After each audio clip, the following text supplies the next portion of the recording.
Welcome to the online class of zoology.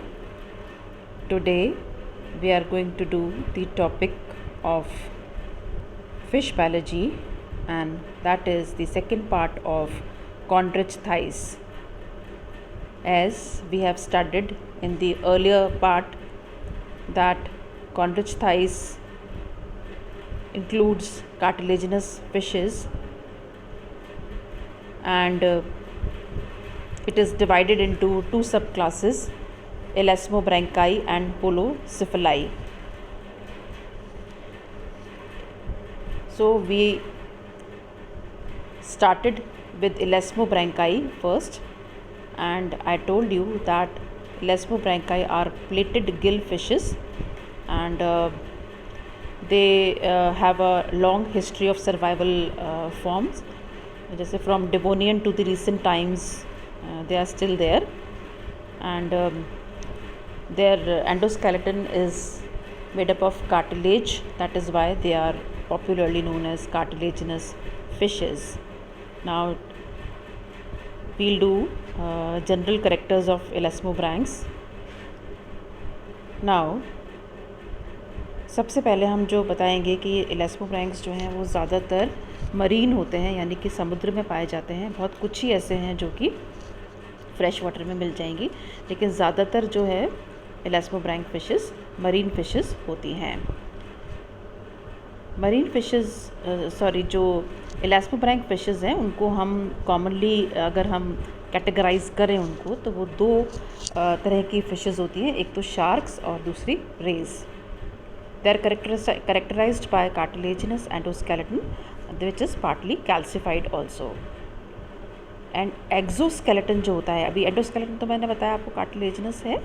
Exoskeleton is in the form of dermal denticles और placoid scales. ये placoid scales आपने इसका पहले आपने निकाले भी होंगे प्रैक्टिकल में आपके यूजी क्लासेस के टाइम पर. और स्किन जो है हम लेते हैं उसकी स्कॉलोडॉन की, और उसको जब हम बॉईल करते हैं QH के साथ में, तो फिर वो सेपरेट हो जाते हैं placoid scales, and then we make permanent mounting of this scale and we see the structure of placoid scale. Elasmobranch में जो एक्सटर्नल नॉस्ट्रल्स होते हैं दे आर वन पेयर, और गिल स्लिट्स जो कि इनका कैरेक्टरिस्टिक फीचर है वो 5 to 7 पेयर्स होते हैं. जैसे कि स्कॉलोडॉन में आपने नोटिस किया होगा कि 5 गिल स्लिट्स होते हैं. Gill slits they open directly to the exterior. ठीक है, इसमें ऑपरक्यूलम एब्सेंट होता है, जबकि जो ऑपरक्यूलम है वो टीलियोस फिशेस में होता है, जिसमें कि सारे जो गिल्स स्लिट्स हैं वो एक उसमें बंद रहते हैं, एक चैम्बर में, and that chamber is covered by operculum. Skull hyostylic या एम्फीस्टाइलिक होता है, और उसमें किसी भी प्रकार के सूचर्स नहीं होते हैं. टेल हेट्रोसर्कल होता है, जिसके अंदर एक लोब बड़ा होता है, एक लोब छोटा होता है. क्लोएका जो है वो प्रेजेंट होती है इसमें, वो भी एक कैरेक्टरिस्टिक फीचर है. मेल्स जो होते हैं they generally possess a pair of claspers on the pelvic fins. ये मतलब पहचान है कि जो मेल्स होते हैं, ज़्यादातर मेल्स में क्या होगा कि जो पेल्विक फिन्स होते हैं, पेल्विक फिन्स क्या है, पेयर्ड फिन्स हैं, one of the paired fins हैं. उन पेल्विक फिन्स पर एक पेयर ऑफ क्लास्पर्स पाया जाता है, जो कि मतलब मेल्स पे पाया जाता है. तो इस तरह से जो ये एलास्मोब्रैंक्स है, इसका ये एक तरह से कैरेक्टरिस्टिक फीचर है. Then marine elasmobranchs have a high concentration of urea in blood. और क्यों है उनको, क्यों कंसनट्रेशन ज़्यादा होता है उनका, क्योंकि जिससे कि वो ऑस्मो रेगुलेशन को कॉम्बैट कर सकें. क्योंकि मरीन पानी जो होता है वो that is full of salts, तो इसलिए ऑस्मो रेगुलेटरी प्रोसेस को एक तरह से कंट्रोल किया जा सके, तो उसमें high concentration of urea blood के अंदर इनके ब्लड में पाया जाता है. जबकि फ्रेश वाटर एलास्मोब्रैंक्स में जो क्वांटिटी है यूरिया की वो रिड्यूस्ड होती है, क्योंकि फ्रेश वाटर में जो सॉल्ट की मात्रा होती है वो बहुत कम होती है. अब इन फिशेस के अंदर किसी भी फ़िश में ना तो एयर ब्लैडर पाया जाता है और ना ही लंग्स पाए जाते हैं. मतलब प्योरली जो रेस्पिरेशन है that is either through the skin, है ना. थोड़ा थोड़ा स्किन तो मदद करती ही है, लेकिन जो गिल्स हैं वो इनके रेस्पिरेटरी स्ट्रक्चर्स हैं. स्पायरल वॉल्व और स्क्रॉल वॉल्व ये बहुत ज़रूरी होता है एक एलास्मोब्रैंक को पहचानने में, क्योंकि इनके इंटेस्टाइन में ये जो स्ट्रक्चर होता है ये प्रेजेंट होता है। हार्ट जो होता है इनका कॉन्ट्रैक्टाइल कोनस के साथ होता है और उसके अंदर काफ़ी वेल्व्स प्रेजेंट होते हैं और वो जो वेल्व्स होते हैं वो ट्रांसवर्स रोज में अरेंज्ड होते हैं। So heart with contractile conus having several valves arranged in transverse rows. फिर जो इनका जो ब्लड होता है that has high concentration of trimethylamine oxide. ठीक है, क्या होता है इसमें, इनके ब्लड में क्या कंसनट्रेशन किसका ज़्यादा होता है, ट्राई मिथाइल अमीन ऑक्साइड। और ये भी मैंने आपको बताया था कि इनमें यूरिया की कंसनट्रेशन भी ज़्यादा होती है। अगर आप लास्ट स्लाइड में मैंने आपको बताया था, आपको ध्यान हो तो, कि यूरिया की कंसनट्रेशन भी इनमें ज़्यादा होती है और ट्राई मिथाइल अमीन ऑक्साइड भी इनके अंदर जो क्वांटिटी इसकी जो होती है वो थोड़ी ज़्यादा होती है। अब इनके वेन्स के बारे में हम बात करें तो वेन्स जो होते हैं वो एनलार्ज्ड होते हैं कुछ प्लेसेस पे और वहाँ पर वो क्या बना लेते हैं, साइनोसिस बना लेते हैं ना। ब्लड साइनोसिस कहते हैं ना, आपको पता है ब्लड साइनोसिस क्या होता है। तो एक तरह से वो स्पेस होती है और उस that is filled with blood होता है कई जगह। तो वेन्स जो होती हैं वो एनलार्ज हो जाती हैं कई प्लेसेस पे और फिर वो क्या बनाती हैं, वो साइनोसिस बनाती हैं।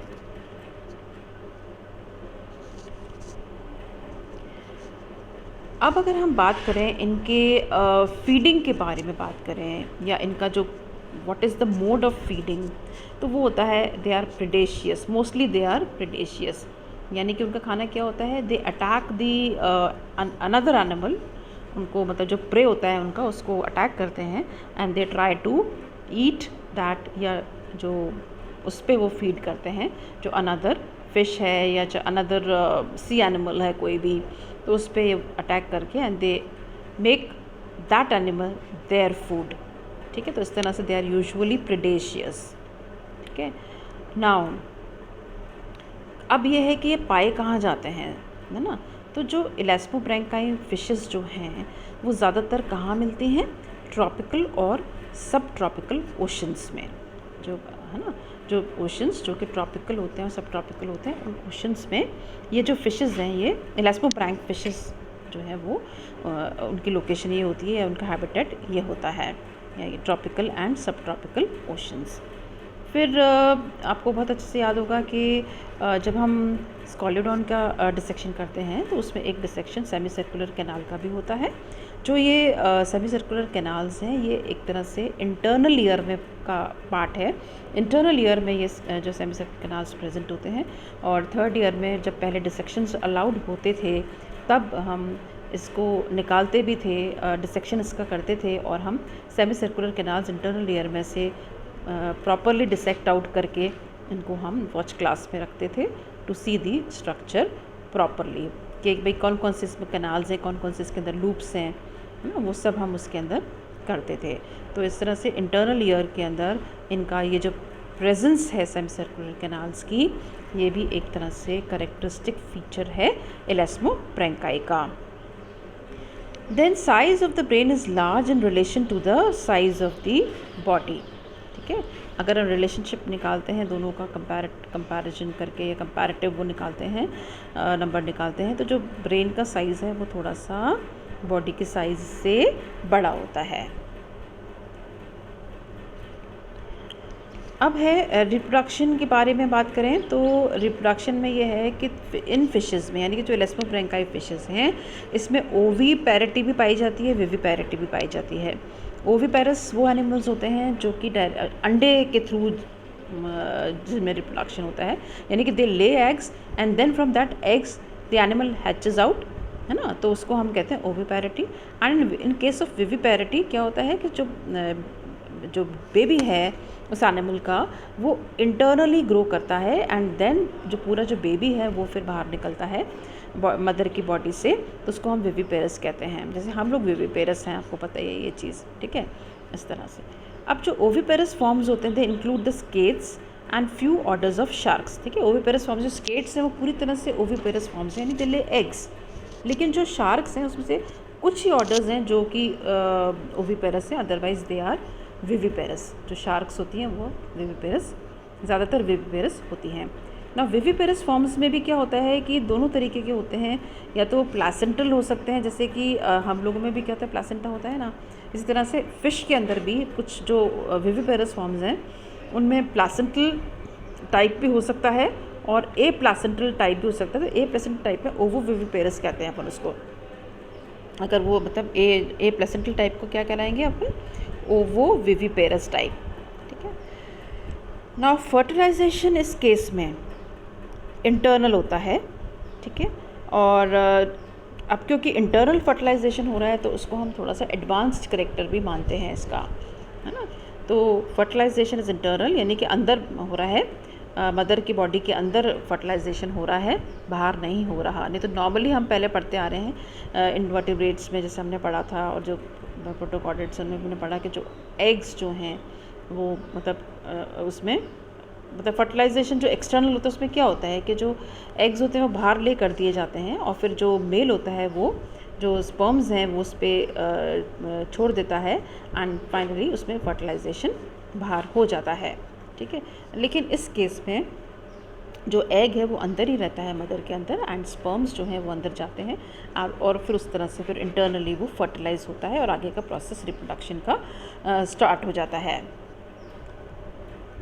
देन सीलोमेट होते हैं ये कॉन्ड्रिच थाइस जो होते हैं, ये एलास्टोब्रैंक्स जो होते हैं ये सीलोमेट होते हैं और इनमें जो सेगमेंटेशन होता है वो प्रेजेंट होता है और जो बॉडी के जो पार्ट्स हैं वो अलग अलग स्पेशलाइजेशन के लिए बने हुए होते हैं और कॉन्ड्रिच थाइस की जो सिमेट्री होती है वो बायलेटरल सिमेट्री होती है। ये देखिए आप, ये पूरा किस तरह से टिपिकल जो कॉन्ड्रिच थाइस है या एलास्टोब्रैंक है वो बनाया गया है, जो टिपिकल फिश होती है जो वो है। जॉज जो इनके होते हैं वो बोन के बने हुए होते हैं and they contain the teeth, जो कि बड़े शार्प टीथ होते हैं। जब स्कॉलिडॉन का डिसेक्शन हम लोग करते थे तो उसमें ज़्यादातर होता था कि जब करने के बाद में जो फिंगर्स हैं उसमें काफ़ी पेन होता था क्योंकि डिसेक्शन करते हुए जो उसके टीथ थे वो चुभ ही जाते थे, आप कितना भी चाहे उसको प्रिकॉशन ले लो। तो इसके जो टीथ होते हैं वो बहुत शार्प होते हैं। देखो इसीलिए क्यों है इनके शार्प, क्योंकि they have the feeding habit. मतलब किस तरह की फीडिंग हैबिट है?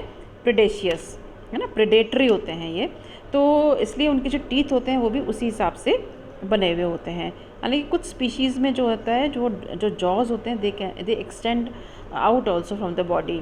ठीक है। लेकिन मेनली जो है इसके टीथ जो होता है जॉ के अंदर वो बहुत शार्प टीथ होते हैं। डाइजेस्टिव सिस्टम में आपको बताना है कि इसके अंदर जो ईसोफेगस होता है वो छोटा होता है और जो इनकी जो स्टमक है that can be up to 1/3 the length of the shark, है ना। स्टमक अच्छा खासा बड़ा होता है और इंटेस्टाइन जो होती है वो छोटी होती है और कुछ मतलब 1 फुट के बराबर होती है। और इंटेस्टाइन में मैंने एक और चीज़ आपको क्या बताई थी, उसमें क्या प्रेजेंट होता है? स्क्रॉल वॉल्व प्रेजेंट होता है या स्पायरल वॉल्व प्रेजेंट होता है। देन एलास्टोब्रैंक्स के सर्कुलेटरी सिस्टम में हम देखें तो थोड़ा सा मैंने आपको बताया भी था सर्कुलेटरी सिस्टम में कि भाई कैसे इनका सर्कुलेटरी सिस्टम होता है। लेकिन इसमें जो हार्ट होता है दैट इज़ 2 चैम्बर्ड और कॉन्ट्रेक्टाइल कोनस के बारे में मैंने आपको बताया ही था इसके अंदर, जिसके अंदर सेवरल वॉल्व्स होते हैं, ट्रांसवर्स रोज में अरेंज्ड होते हैं वो। और 2 चैम्बर्ड हार्ट के अंदर जो गैसेस एक्सचेंज होता है that occurs in the gills part, क्योंकि मैंने बताया ना लंग्स भी नहीं होते हैं इसमें और एयर ब्लैडर भी नहीं होता है। टोटली जो गैसियस एक्सचेंज है वो गिल्स के द्वारा होते हैं। और जो हार्ट है that consists of sinus venosus, atrium, ventricle and conus with 3 rose of valves. ठीक है। मोस्टली क्या होता है, वेल्व जो रोज होते हैं, ट्रांसवर्स रोज होते हैं वेल्व्स के, वो प्रेजेंट होते हैं सर्कुलेटरी सिस्टम में। नर्वस सिस्टम में आपको पता ही है कि जो सबसे ज़्यादा सेंसरी जो होता है फिश के अंदर वो लेटरल लाइन होता है और इसमें भी जो लेटरल लाइन होती है वो वेल डेवलप्ड होती है, that is used for sensing vibrations in the water. ठीक है। So lateral line is very important, बहुत इंपॉर्टेंट होती है लेटरल लाइन, क्योंकि वो इसको काफ़ी कुछ सेंस करने में मदद करती है। मतलब फ़िश को स्विमिंग के दौरान जो है काफ़ी जो है लेटरल लाइन वो उसको हेल्प करती है in all the ways. Then elasmobranchs have या कॉन्ड्रिच थाइस हैव एम्प्यूले ऑफ लॉरेंजिनी। स्कॉलिडॉन का जब डिसेक्शन करते थे तो एम्प्यूले ऑफ लॉरेंजिनी ये भी सेंसिटिव होते हैं to the taste of water और to the chemical nature of water. So ampullae of Lorenzini भी प्रेजेंट होते हैं इसके अंदर, जो कि बहुत इंपॉर्टेंट होते हैं, आप इसका स्ट्रक्चर देख ही रहे हैं। और जेली फिल्ड कैनाल्स होती हैं that can detect electrical fields, magnetic fields, temperature, salinity, water pressure etcetera. मतलब इतना सेंसिटिव होता है ये, मतलब it is very important sense organ for the fish, elasmobranchii fish, ampullae of Lorenzini, जिसके कि इतने सारा उसका फंक्शन होता है, which helps fish in many ways. Then अगर हम मेटिंग की बात करें, इसमें रिप्रोडक्शन के बारे में तो मैंने बताया था। मेटिंग में क्या होता है कि एक क्लस्पर जो होता है वो 90 डिग्री रोटेट कर सकता है और फिर वो जो होता है वो फीमेल के क्लोएका में एंटर कर जाता है, so that sperms can be led inside the body और फिर उसमें इंटरनल फर्टिलाइजेशन हो सके। Clasper will expand cartilaginous spurs to anchor in the female. ठीक है, उसके अंदर जो क्लस्पर में से स्पर निकलता है जो कि कार्टिलेजिनस होता है, और वो जो है फिश के अंदर, फीमेल फिश में उसको अपने आप को प्लेस कर लेता है, जिससे कि प्रॉपरली कॉपुलेशन हो सके।